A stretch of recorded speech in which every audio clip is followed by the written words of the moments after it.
Yes.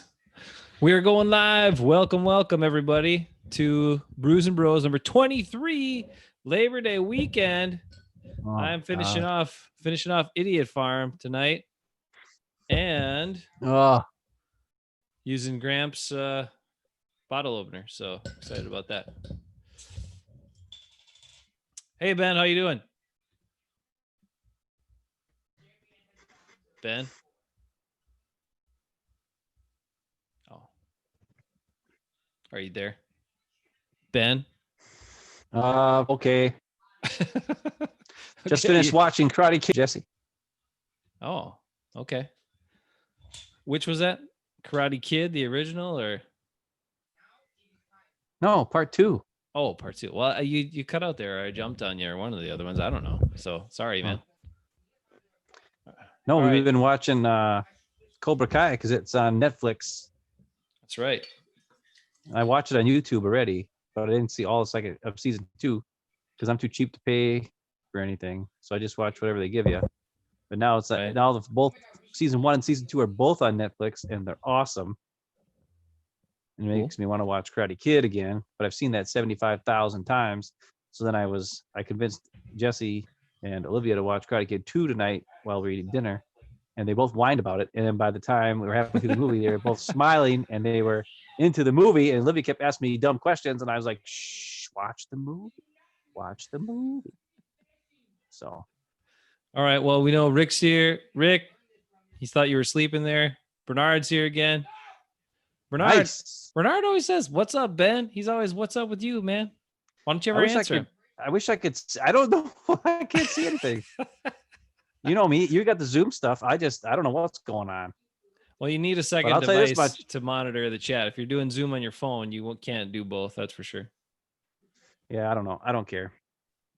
I'm not that smart. What are you going to tell me? You're going to tell me what much? This much. What's this much?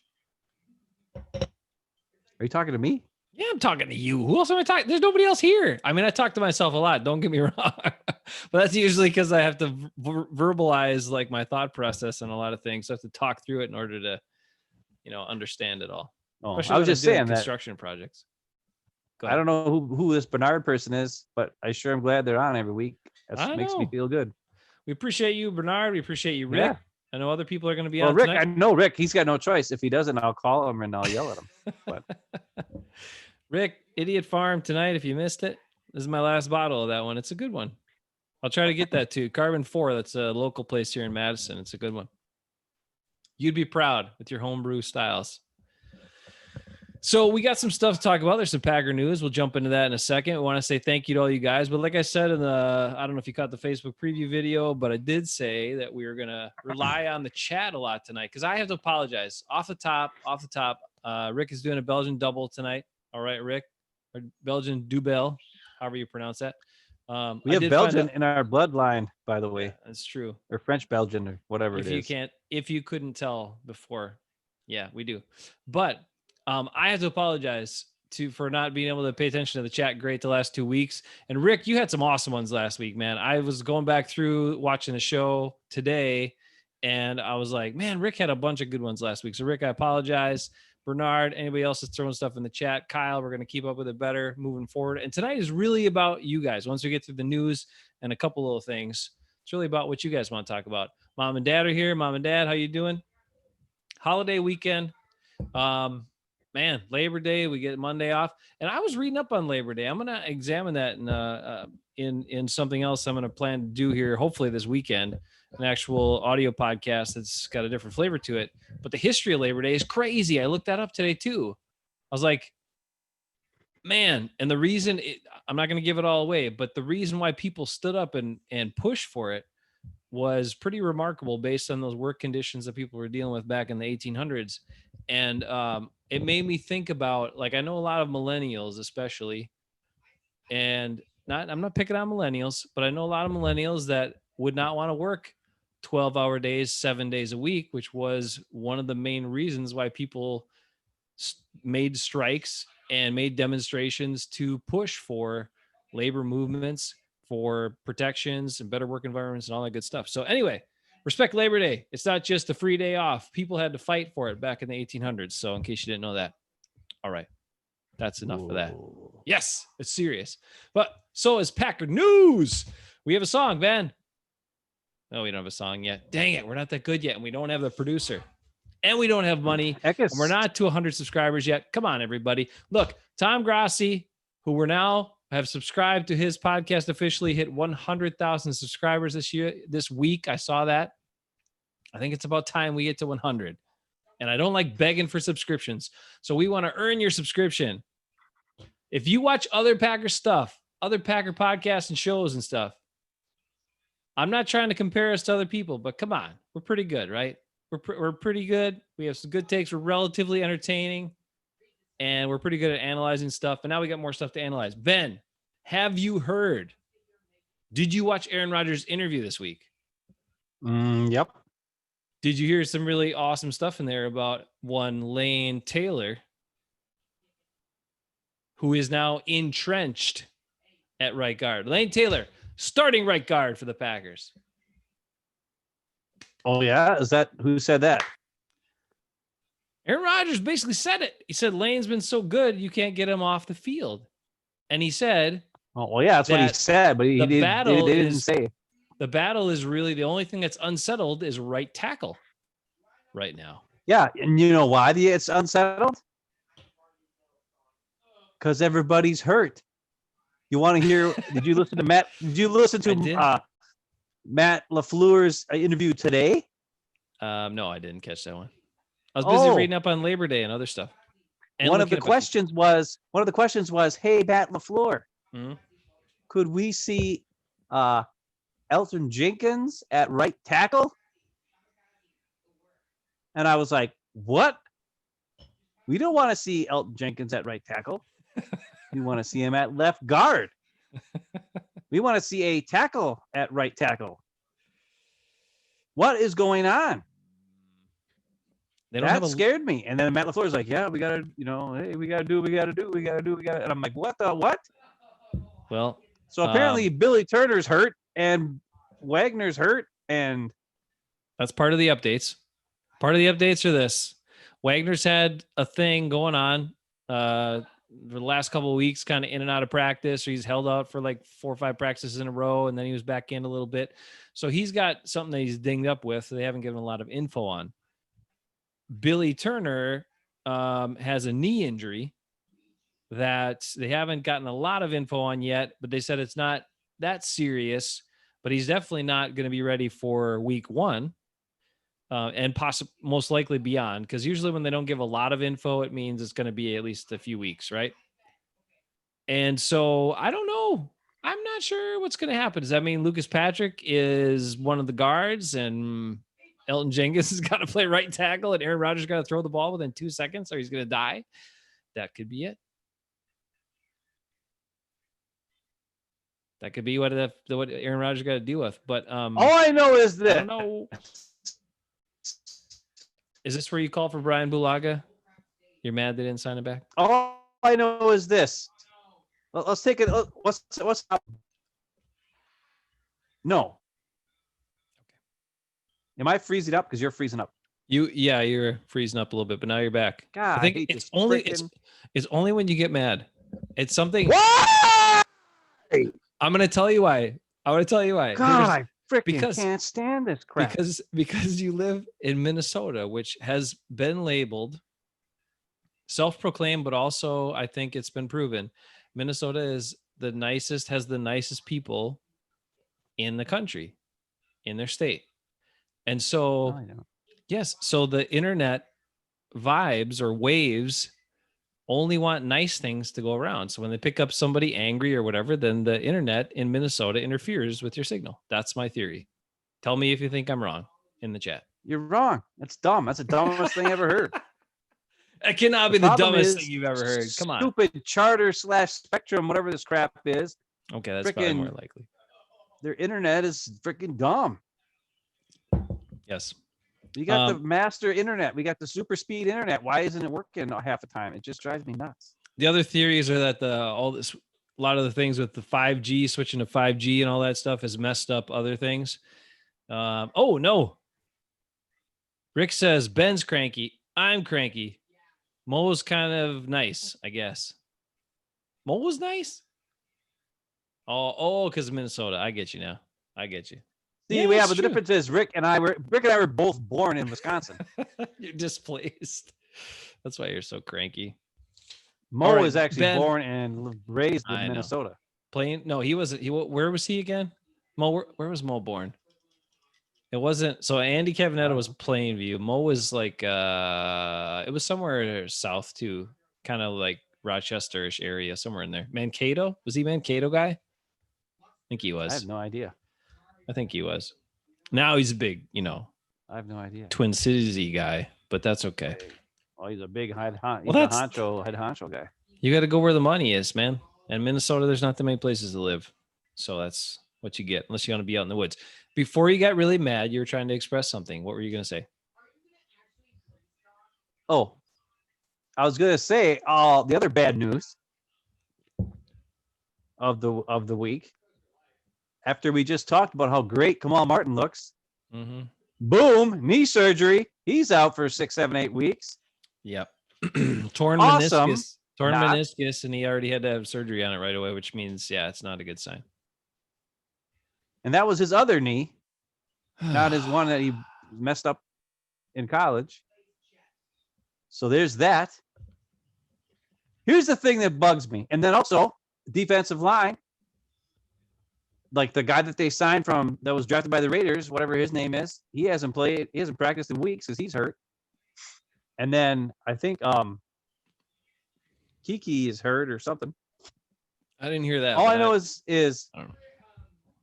Okay, well, here's the thing. And I hate bringing this up because I said I was going to not bring this up anymore. Okay. Because I got mad at you for bringing it up. But I was thinking about it today and it made me really mad. What are the 3 deepest positions on the team right now? Like where we have like a super star and then a really good quality starter and or whatever backing them up. And then a superstar and then a really quality starter backing them up. And then a superstar and then a really quality couple starters backing them up. Okay. I'm going to go with quarterback. Yep. Running back. Yep. Wide receiver. I would say wide receiver because I like Allen Lazard a lot. Yeah, you're right. I screwed that up. I said that wrong. But how about this? 4 guys that are all really good. Outside linebacker. Or 3 guys that are really good. Oh, 3 guys yes. Defensive backs. You're right. Corners, you're right. corners? That too. I was saying tight end. Oh, tight end. Okay, we're deep at tight end. We're deep at halfback. We're deep at quarterback. We were deep at all those positions. It's got nobody prior to the draft. And the first 3 picks were quarterback, halfback, tight end.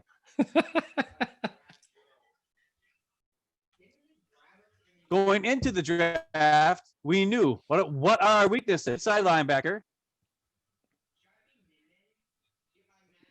right tackle, and defensive line. None of those were addressed other than inside linebacker. Now, Kamal Martin's hurt. Both right tackles are hurt. And, defensive line, they got nobody. They signed one guy and he's hurt. So nothing changed. We're weaker at all the spots we were already weak at. And we're deep in the positions where we can't even get all the guys on the field. We're going to have 4 starting quality tight ends. None of them can't be on the field at the same time.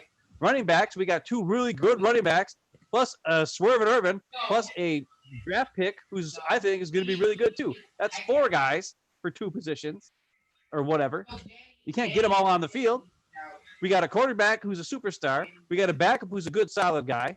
And then we got a young guy who they drafted who they can't put him on the practice squad because he's a first-round pick. So he's going to take up a roster spot. So that's dumb. And then all the spots where we were weak at before the draft. And they didn't address it. And now it's biting us all in the butt. It's just, Hey guys, stop attacking. I would like to ask Goody Coons and say, hey, dude, maybe you screwed up. You think maybe you might have screwed up a little bit? He never thinks he does. Right, you traded up. You could have had Queen. You could have had any one of these guys. You could have had, any one of the defensive linemen in the second round that were good. There's a whole bunch of them that were still there. Wow, you butthole. whole bunch of them. And you could have had a tackle, and still you could have probably had DeGuara in the 5th round. A.J. Dillon probably would have been gone. You didn't have could to. probably still had DeGuara in the 5th round. You didn't have to give up that 4th round pick, and you might have been able to get a D lineman there too, or a linebacker there, or well, you would have had but or whatever, or receiver, because they keep signing receivers. I'm going to let you know that they signed. They had a couple more. They don't need receivers. They had 2 more receivers come in to try out today. Why? Because they're clearly not set. See, this is not the direction I thought we were going to go. I was like, hey, the season's going to be starting. They're doing cut downs. They're really positive. And now you're exposing all the Packers' weaknesses. Now, let me give you. Well, I was positive until I hear all these guys are hurt all the time. What? I mean, this is stupid. I'm so sick of. I don't know. And then what happens with Tampa Bay? They got everybody. Tampa Bay is New England South. Leonard Fournette gets cut. Yeah. Sign him for a year. Come on, play with us. Gronk, Brady, Fournette. They're signing everybody. They're trying to win. They are trying to win now. The Packers, I don't know what they're doing. Because they got an old quarterback. And I'm trying to win now. And when you ask, these reporters need to be like, hey, Goody, you think that was a dumb move? Like, somebody needs to ask them. We're super deep at these 3 positions you wasted your first 3 draft picks on. And we're super weak at all the other positions you didn't even address in the offseason.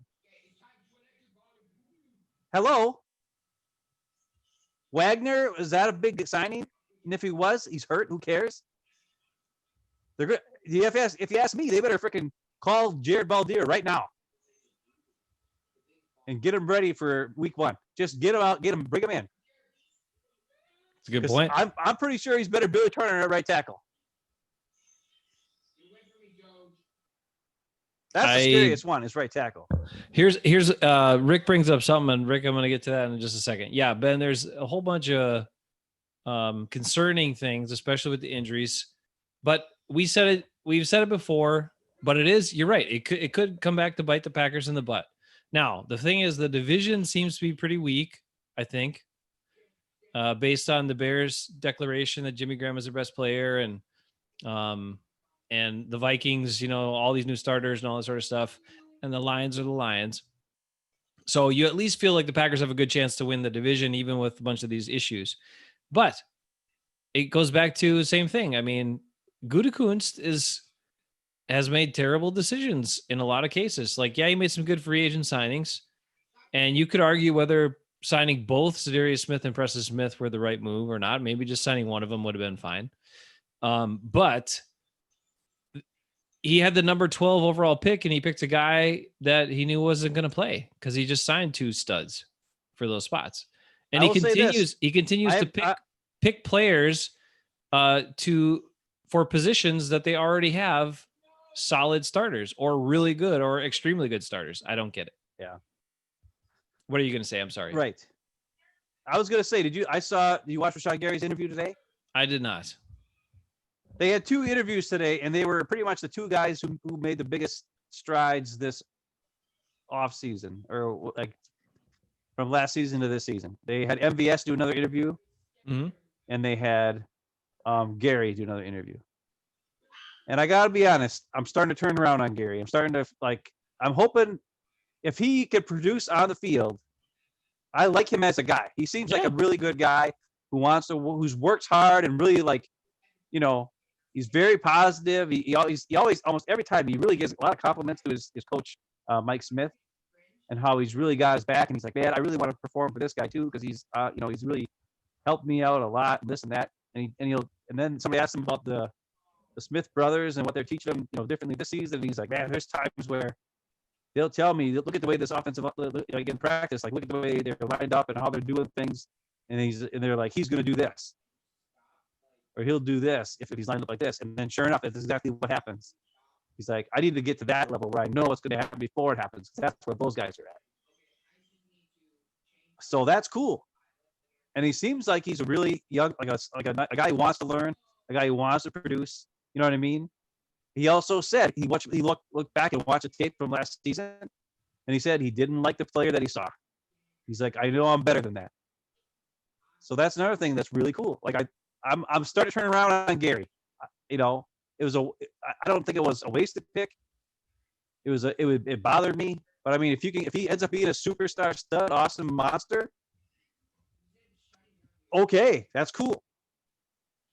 Right. And MVS's interview today, I'm telling you, MVS, He's the one that's turned it around. he is. I'm telling you, he said something today that you complained about him last year. Some LaFleur said that he is doing really good, strong hands catching. Okay, this preseason, and one of the reporters asked MVS, he's like, "Yeah, LaFleur said you got really strong hand catching," and then he's like, "Well, I'm not really doing anything different. I mean, you catch the ball, blah blah blah." He's like, "What I'm doing differently is I'm attacking the ball," which is something you said he didn't do last year, which led into some breakups, pass breakups, and stuff like that, because he wasn't like attacking the ball, coming back and attacking the ball to get it. And he would just kind of let it come to him. And by the time it came to him, the defender got in there and broke it up. Mm-hmm. So he's coming back and attacking the ball, making sure he's getting it in the air, instead of letting it come to him. Yeah, which is huge. You got to do. So that's another. I mean, as negative as these injuries are freaking me out, the stuff with these young guys, but the problem is those are all guys in positions where there are other guys who are as good as them or better that are going to be on the field. Like, you can't get all these guys on the field. That's the scary part. Like, I'm excited about AJ Dillon, but you know what? I'd rather see Aaron Jones out there.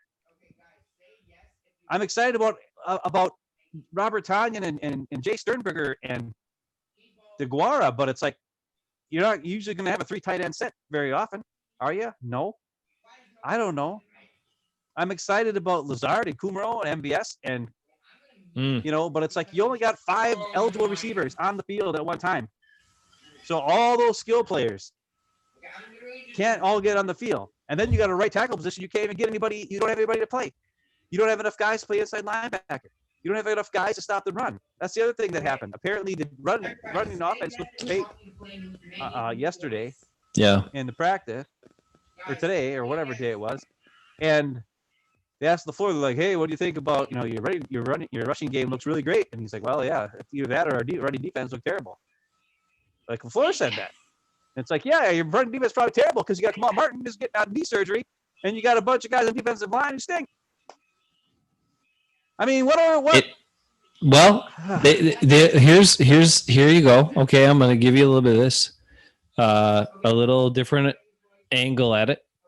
So the Packers are going to have to get off to fast starts so they can, take away teams' interest in running the ball against their suspect run defense.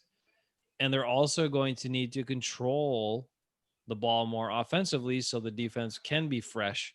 So when you are relying on guys like Lancaster and Dean Lowry to stand up, they're more fresh when they have to, and they're not like 90 plays on defense or 80 plays or whatever the heck it is for defensive snaps, because you're doing 3 and outs and not controlling the ball and stuff like that. So that's what the Packers are banking on.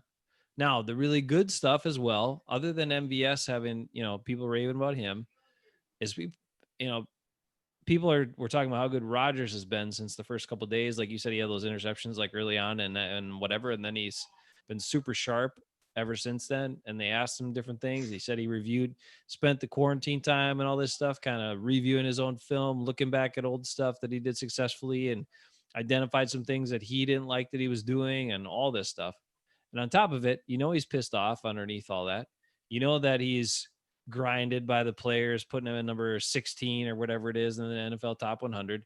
That he is disrespected by all the crap media and all these people have been going around saying all this stuff about him, and then the team and the organization, and Brian Gutekunst drafting a quarterback in the first round.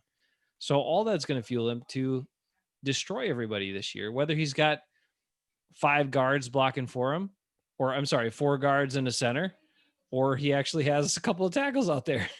So I think maybe this is the solution.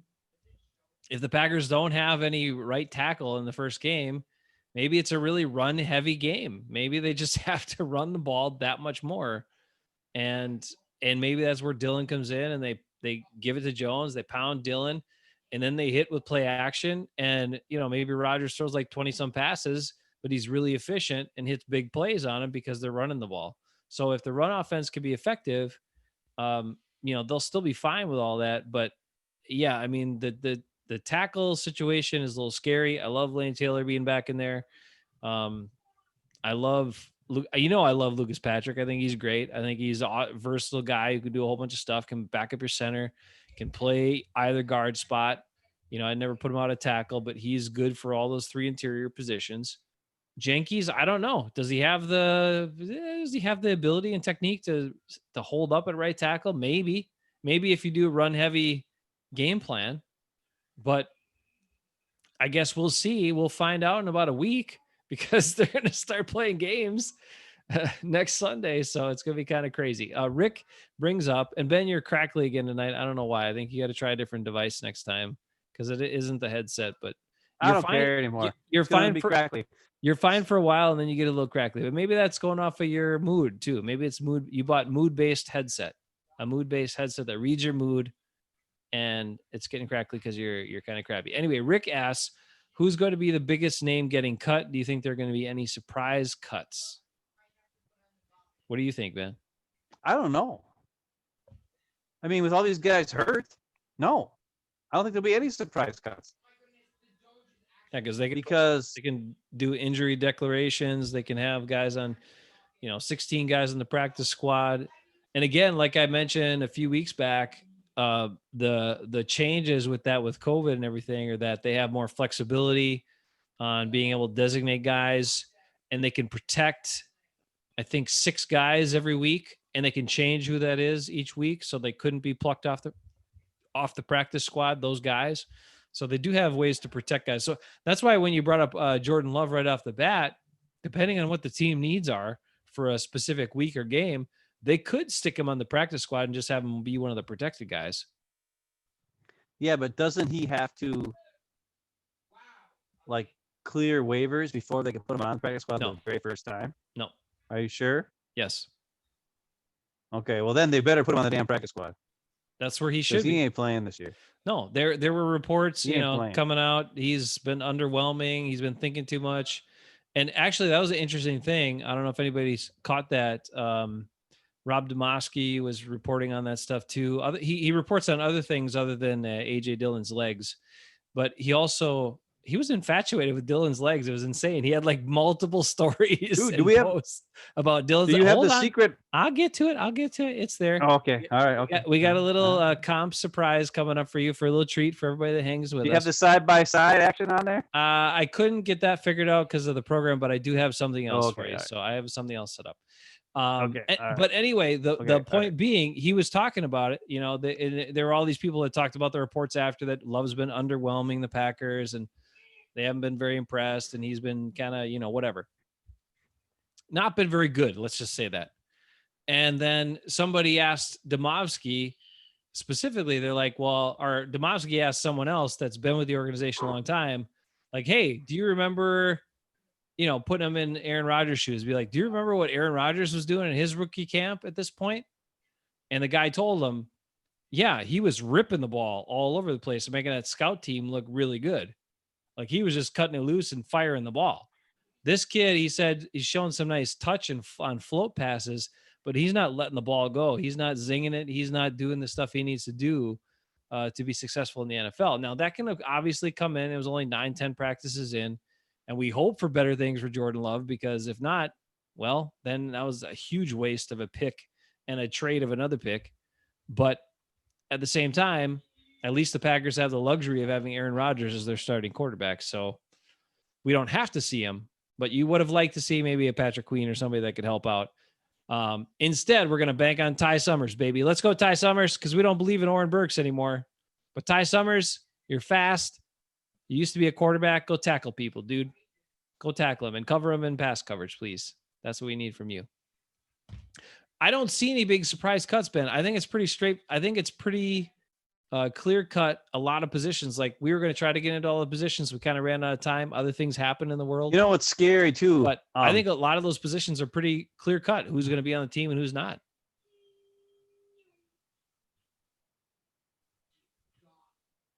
Go ahead. Oh no, you're frozen. Don't be frozen. Come back, Ben. Come back. All right, I'm gonna pick it up until you unfreeze. Are you back? You're back. Go.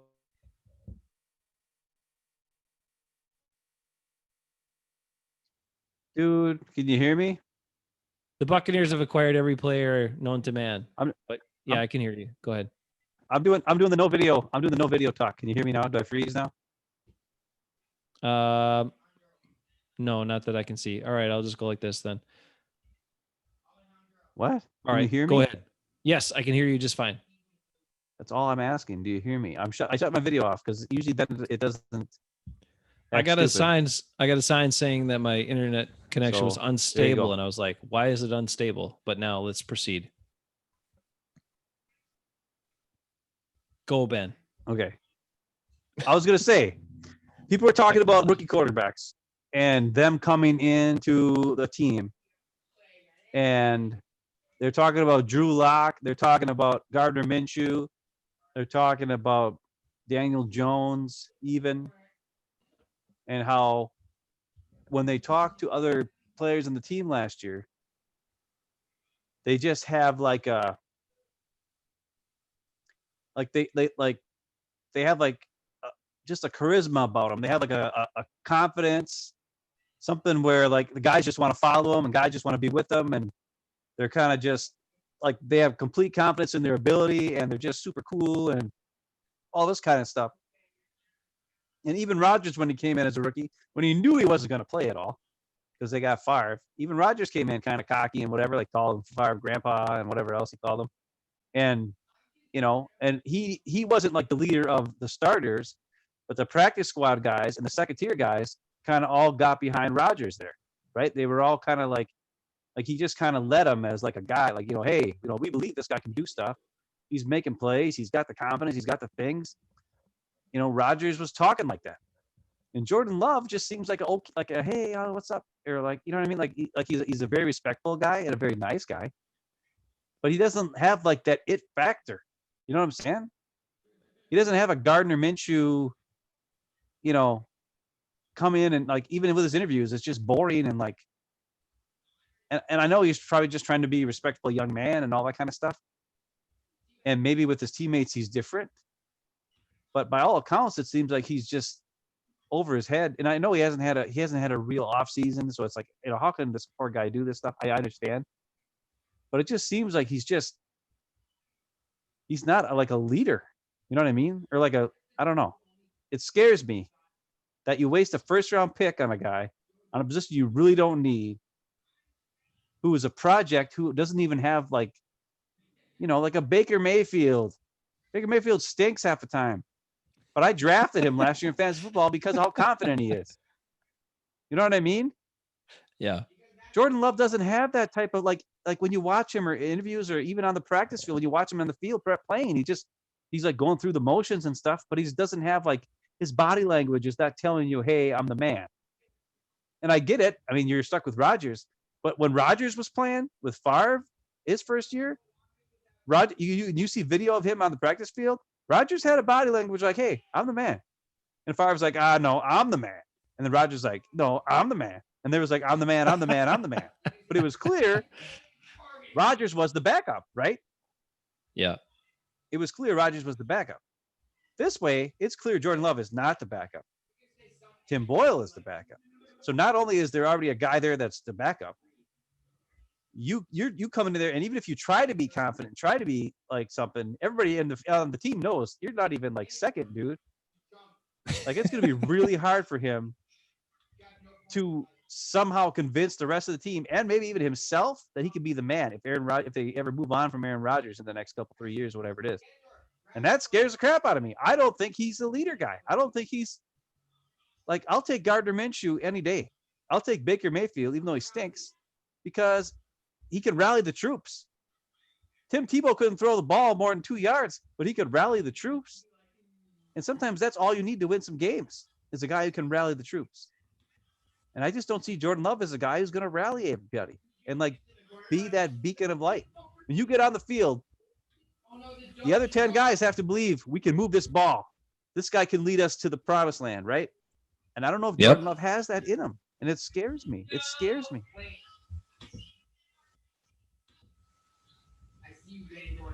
I don't know, man. I just think here I got to pull this up since your video's not on. I got to do a little of this when you're talking and when we're talking a little bit.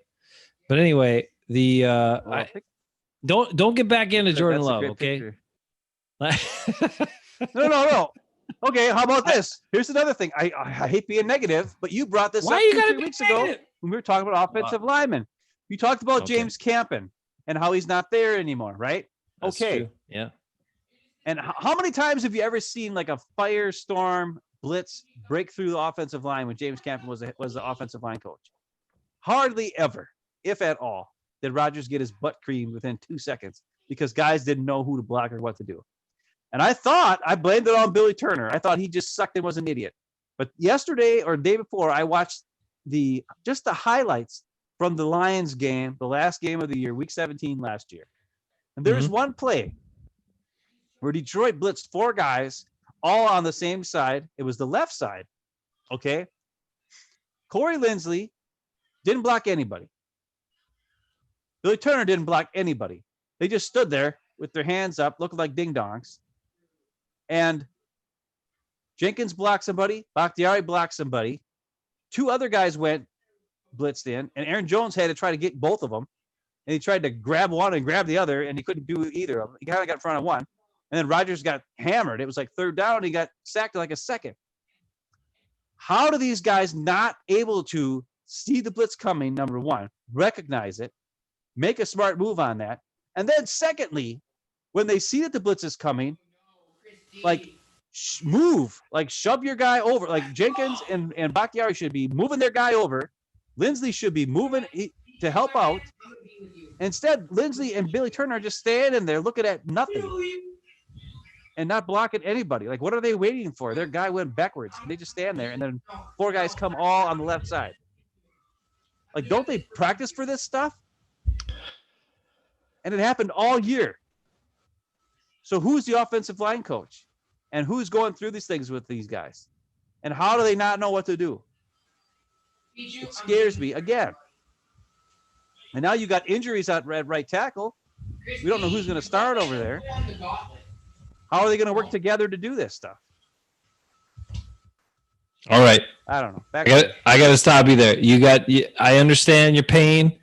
I feel you on this. And yes, but hang on, because I got to bring you to a couple things here. Okay. We got to move on. Yes. The offensive line needs to be sorted out. I hope Rick Wagner and Billy Turner's injuries are not that bad, and at least one of them can play each game and hold up for the game, and they don't have to shuffle a bunch of guards out of tackle. Rodgers did say Alex Light has had a good camp, or he's shown improvement. Maybe that's what he said. Not that he's been great, but hey, then the players just have to make adjustments, and the coaches have to make adjustments to fit what their players can do. We know that. Now, I did mention the Packers brought in some wide receivers. I'm going to give you the update on that. So what this says to me, because the Packers just brought in 2 new wide receivers to basically try out again. And, teams can only bring them in if they're serious about potentially signing them. It's not like the old days where just like, oh, we'll have you in for a tryout, especially this late in camp. But this late in camp, a week before the season is going to start, the Packers are still looking for one more receiver, you can tell.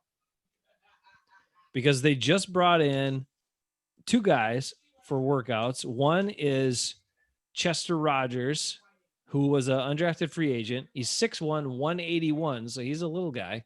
I mean, 6'1", but he's skinny and not very big.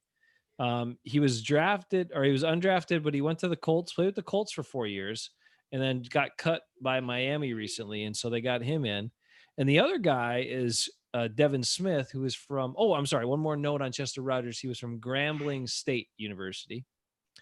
Devin Smith, who was from Ohio State and was a 1st-round pick of the Jets, is 6'1", 205, and he just got cut by the Cowboys.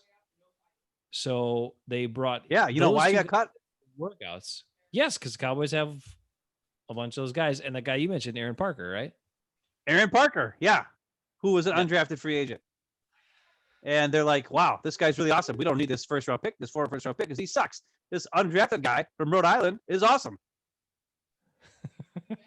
When we start seeing Aaron Parker making plays from Mike McCarthy's offense, we'll know that you were right, and you can say it as much as you want on our show. One other I side don't know note, if he's good. I mean, he's behind CD Lamb and freaking I know. Cooper Yeah, and that other guy. What's his name? Galladay or can- Gallahu, he whatever his can- name is. Yeah. But if he's good, he'll work his way into the number 3 spot. Anyway, one other side note, Mom sent me a text late the other night that Clinton Dix was cut by the Cowboys. Yep. I was actually just about to make some sort of correlation between the Cowboys, because you mentioned when I brought up George Teague a couple weeks ago that George Teague then played for the Cowboys, and I was like, wow. So the Packers went back to the well to draft a first round Alabama safety who stunk. And then the Cowboys went back to the well to signing that safety after the Packers and a couple other teams were done with them in this case. But then Mike McCarthy, smart enough to realize that is not very good. Didn't like what he was seeing. And is cut before final cuts. So there you go. Anyway, so anyone that tries to tell me again that, or I want to go back and play all the video when was originally traded by the Packers. A Pro Bowl safety. How can they do this? They're trading away a Pro Bowl safety. Clinton Dix. What are they thinking? They're throwing away their. Stop it. He's terrible. Always been terrible. He only made the Pro Bowl because Matt Barkley threw him 3 passes in one game leading up to Pro Bowl voting. He had 5 picks in the last couple of weeks of Pro Bowl voting that year. And that's the only reason. Should never made the Pro Bowl. Was never any good. Please don't ever say that to me again, anyone. Anyway, cut by Mike McCarthy and the Cowboys. Congratulations, Mike McCarthy. You will win the Super Bowl this year, Cowboys and Mike McCarthy. Sorry to say. But love Rodgers' interview. Likely. I think they're going to do it. Mike McCarthy. I told you. Mike McCarthy is going to be the first NFL coach to win Super Bowls with 2 different teams. It's going to be crazy. It's going to be crazy. All right. Now it's time for the treat. Ready? We talked about Rob Domofsky's infatuation with A.J. Dillon's legs. He actually had multiple posts with pictures of A.J. Dillon's legs. It was crazy. I'm like, what is going on with Rob Domofsky here? It's so weird. But anyway, Ben then mentioned when Nick was on with us a couple weeks back about how, it was so weird to see. You tell him what you said. I said it was weird to see a guy whose thighs were wider than his gut was. Because my gut is 3 times wider than my thighs. So I was like, that's weird. And then Nick said that I was actually not the weird one. I was the normal one. And I was like, oh, thanks, Nick. He's like, oh yeah, you're good. He's weird and you're good. Yeah, right. All right, you ready? We are going to put that to the test in trivia tonight. We're going to bring that up. I've got a couple of trivias for you since you hung around this long. We got to get a couple trivias in here. It's 9:45. All right. So first trivia is this. It's 9:45. I've been complaining for 45 9:45. minutes. You've been complaining a lot. Now Rick says, man, I got to cut this out. Hold on. You are going on too long. Rick says reports are that Mitch Trubisky won the starting QB job in Chicago. Hey, we like that. Wow. Bernard says, why do people give Breeze a... Hold on. Bernard says, why do people give Breeze a pass for only getting 1 ring, but they gave Rodgers so much crap? We don't know, Bernard. We brought that up on the show before. You look at the side-by-sides. You look at what they've accomplished. You look at the playoff records. You look at everything, and it doesn't make any sense that people are hailing Drew Brees and Aaron Rodgers still gets a bunch of crap. Doesn't make sense, man. They're just Packer haters. Drew Brees is not an athletic quarterback or does not have a strong arm. That's so true. they're almost shocked that he actually won a Super Bowl. See? Well, without defensive help, he wouldn't have, right? Well, yeah. Without Peyton Manning going for the onside kick. Yeah. Yeah. And the onside kick at the start of the second half. Yeah. And Rodgers, of course, is one of probably the best quarterback of all time. I would say breaking news from Rick. Breaking news. The Raiders cut Demurius Randall. So another former Packers first round pick was cut by another team. Demurius Randall cut by the Raiders. Maybe big surprise. Big surprise, Rick. All right, here's trivia. You ready for it? I got a couple for you. And Dad was complaining when we did trivia that we didn't go far enough back. So I do have an oldies trivia question. I only got a couple of trivias for you Oh, tonight. It's 3 boy. questions. All right. I don't know sent what he Ben knows. because I saw this article on the Packers website. It was a throwback or a kind of a recollection to an old situation. It was talking about the Packers haven't had an actual quarterback competition since the 1988 season, or was it the 89 season, 88 or 89? But it's been 31 years since the Packers actually had a quarterback competition in camp, and how crazy that is for an organization, because they went from Favre being their clear starter to Rodgers being their clear starter, and that's it, right? There's never been a competition like all these other teams. Well, And it talked Mikowski was a about- clear starter. Well, yes, but he had to win the competition, and that was what this Right. year referenced. It was talking about all the Yeah. quarterbacks that were in place. So Okay, I didn't there were read actually- the article. you didn't read it? Okay, it's on the Packers website. You can read it later if you want. There are actually 4 quarterbacks in camp, and Lindy Infante was a coach at the time. 4 quarterbacks in camp at the time.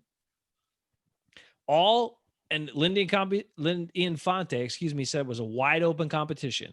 So those quarterbacks were Don Mikowski, Blair Keel, Yep. their 3rd round pick, Anthony Dillwig, who was a rookie that year, and Yep. the old mainstay that they were trying to get rid of, Randy Wright, who had started for 4 or 5 years. It Yep. was terrible. All right. So I'm going to ask you a question, and you in the chat can chime in too, about those quarterbacks that year. I was looking at all of them, and I was curious. I was like, let me see here. Let me see what happened. Let me see what's going on with these guys.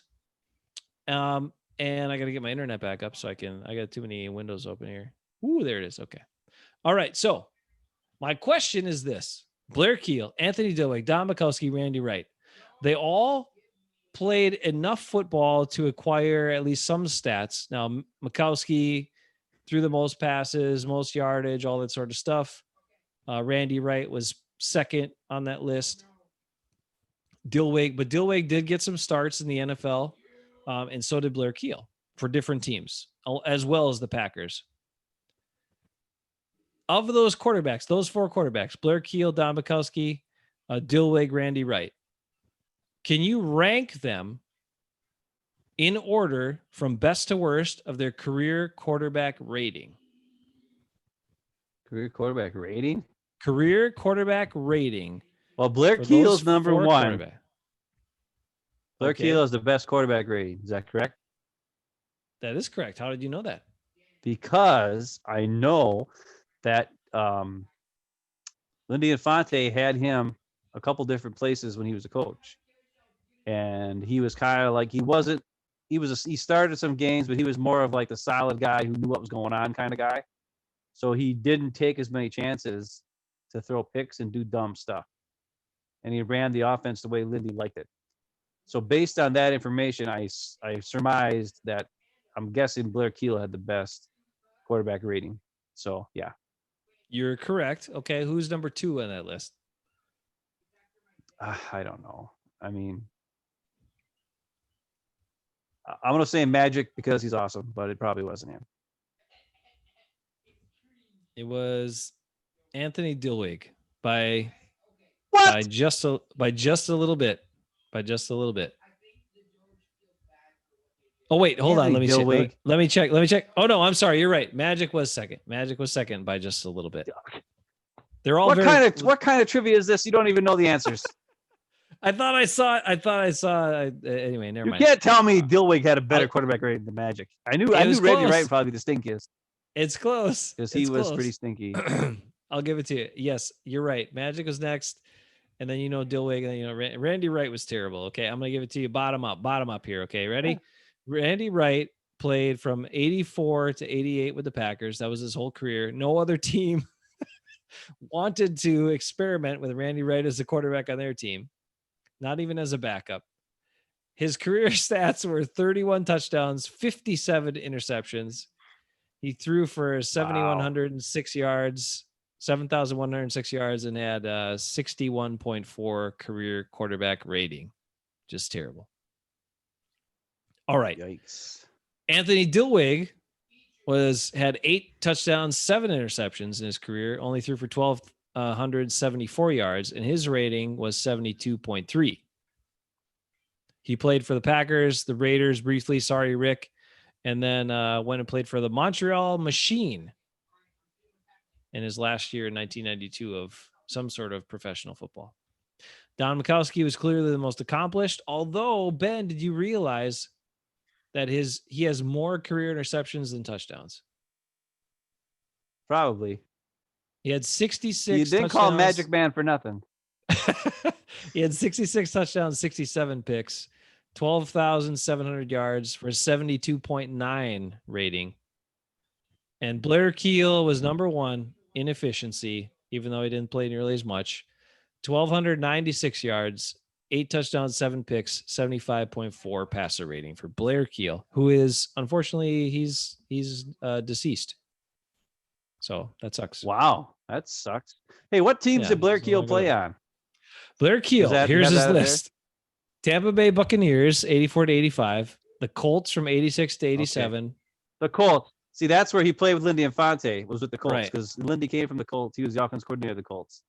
Yep. Packers in 88. And then the Saskatchewan Roughriders in 89. Packers again. So in 88 with the Packers, again with the Packers in 90 to 91. Then Atlanta in 92 with Brett Favre. He was there. Oh, no, he was there after Brett Favre. So Brett Favre went to the Packers. They said, Blair Keel, come be one of our quarterbacks. And then he finished his career professionally with Toronto Argonauts in 92 and Cincinnati Rockers in 93, which were part of the Arena Football League. Yeah. Now, what about Majkowski? When did Majkowski play for the Colts, and when did he play for the Lions? Majkowski was with the Packers 87 to 92, the Colts from 93 to 94, those 2 years, and 95 and 96 with the Lions. Okay. Pro Bowl 89, did you second know, team All-Pro 89, NFL passing yards leader 89. Green Bay Packers Hall of Famer, always. I think the game that Terry Mickens had his 2 touchdown catches in, Don Majkowski started at quarterback for the Lions in. Oh yeah, that's probably correct. I could be wrong, but I'm almost positive. I'll give you that. So that was a All right, double dip of my 2 favorites. I know. I had to get the Majkowski question in there, and I wanted you to know Blair Keel actually has a better career rating than Majkowski. All right. Number 2 question is this. I assume that. I'm going back. Ready? Bart Starr had various backups during his career, including Babe Parilli, who was the backup one season for Bart Starr.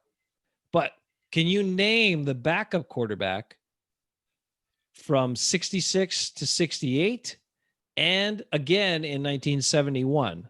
This was the backup quarterback to Bart Starr. And we talked about Don Majkowski. This guy's also got a ski in his name. Giving you all kinds of hints here. I have no idea. Dad? I have no idea. Come on, Dad. You know this one. He's pretty well known. I think for a backup quarterback anyway, he's pretty well known.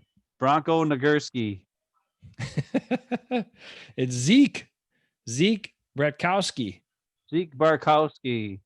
Bratkowski. All right. Now Rob for your final. Gronkowski. I'm sure Dad knows that one. Now for your final trivia question. Are you ready? I got to go to a share here again. I got to jockey some stuff around. Back in my Zoomer. And then I got to jump here to my screen share and I got to pull it up. Are you ready for this? The last trivia question is this. Who has better legs? AJ Dillon or Ben? Well, this is your visual. Ready? All right. AJ Dillon. Or Ben. Yeah. Nice. Ben's legs do not look quite like that. They look like yeah. Man, am I white and skinny. As I label this video, the sauce versus Ben.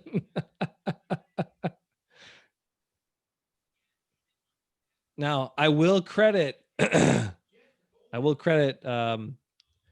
Domofsky for all of these AJ Dillon photos. He took all of them. Just so you know. That's awesome. Man. All right. I posed for that picture this weekend because I knew You it did. would be awesome. You did. I didn't Do we realize have it? that compared to AJ Dillon, I look like I have toothpicks, whatever, toothpicks for legs. That's what it looks like. Wow, I got some scrawny legs. Holy cow! But you like you pointed out clearly, you win in the gut category, so you got that going for you. Hey, I wore a black shirt to hide that part. I would too. I would win too. I mean, I don't have legs like that, and I'm not nearly as fit as that young man, but he's also an athlete, and I am not. Neither are you, brother. But anyway, thanks for posing for those pictures, Ben. It's very nice. Yeah. Oh, somebody said, Mom and Dad says Ben's are shapelier. I don't know if is that even a word? I don't know about that. But I don't know about that. Should I go back to that one close-up one? Anyway. Okay. Yeah, All there's right, no now we shape got to my some legs. It's pretty much straight scrawn. Yep. So that was that. Thanks for those pictures. We actually got to see Mom and Dad last weekend. Went up for an outdoor For the first trip time and got to see him. Since January. Yep. Since all this COVID business and other stuff happened. And it was good to see Mom and Dad, even though it was under weird circumstances, and celebrate Mom's birthday a little bit and all that.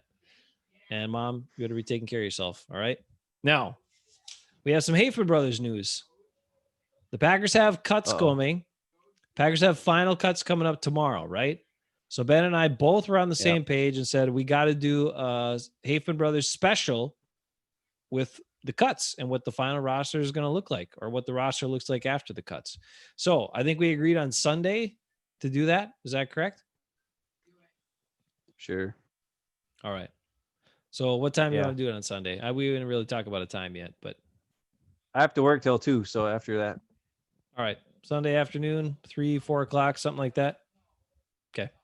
Sounds Sure. good. All right. Sunday. The other thing is maybe we should probably get a hold of Mo, see if he wants to do a show on Friday before the Packer Viking game on Sunday. Yeah. Yeah. Because that's the thing. Like next week's Friday show has got to be previewing the game. So we got to get through. We got to do the Safe Brothers special show to actually get the roster down, because football is going to start, whether you realize it or not, even though it doesn't seem like it. It's going to start.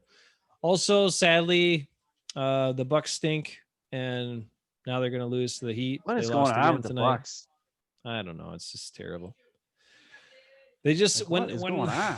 When the season broke, they never looked good. Ever since they reopened in the bubble, they never looked the same. I don't know. Anyway, so that stinks. But what doesn't stink is that we're going to do the Hafen Brothers special Sunday at 4 o'clock ish, and we finally got the fantasy football draft figured out. So if you if you're in tune to Hafen Football Fantasy HFF, we will Hafen Fantasy Football. Jesus, why did I say it wrong? Probably because it's been a long week. But so here's what you got to do. If you're in HFF, you got to designate your keepers by tomorrow, by the end of the day tomorrow. I'm going to switch it back to Sunday at 2 a.m. Whoa. So Sunday, 2 a.m. is the deadline to designate your keepers. If you don't designate your keepers by then, you don't get any keepers. All right. You can have maximum of 3. Jones. Remember the keeper penalty. It will cost you 1 round higher of a pick than you got the player for this past year. So if you choose to keep somebody Jones in the 6th round, which means yeah.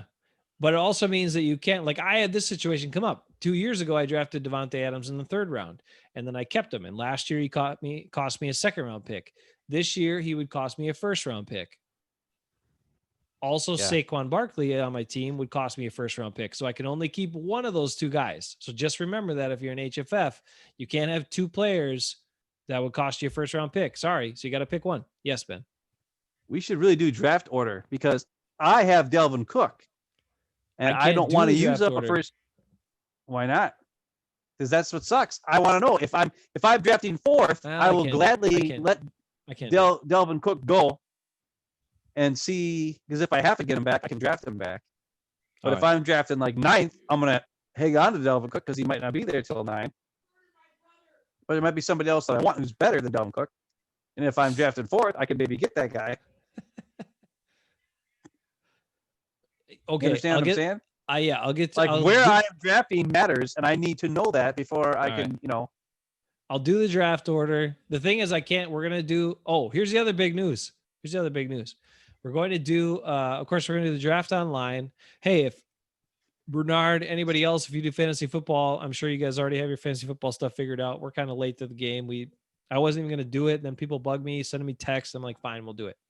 This will be our 21st year of Hafen Fantasy Football. We started back in 1999 with newspapers and other stuff tracking this stuff. That's how old we are, and that's how long you've been doing the league. 21 years. Now, Rick says his Hafen football fantasy was that, which I screwed up the wording before, was that he'd have a first round pick that didn't suck.